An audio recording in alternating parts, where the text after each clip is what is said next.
هتكلم فيه، قول لي بس قبل ما تبدا ايه. واحده واحده. عايز مثلا تتكلم عن ايه؟ اتكلم على الدراسه. بتحضر محاضرات؟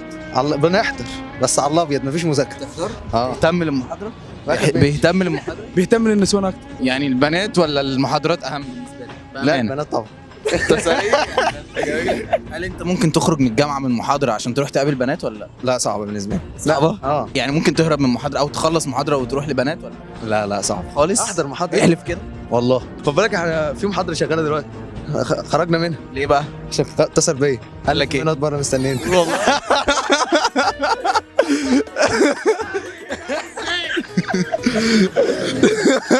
لا بس الراجل ده صريح والله. انت حبيبي والله.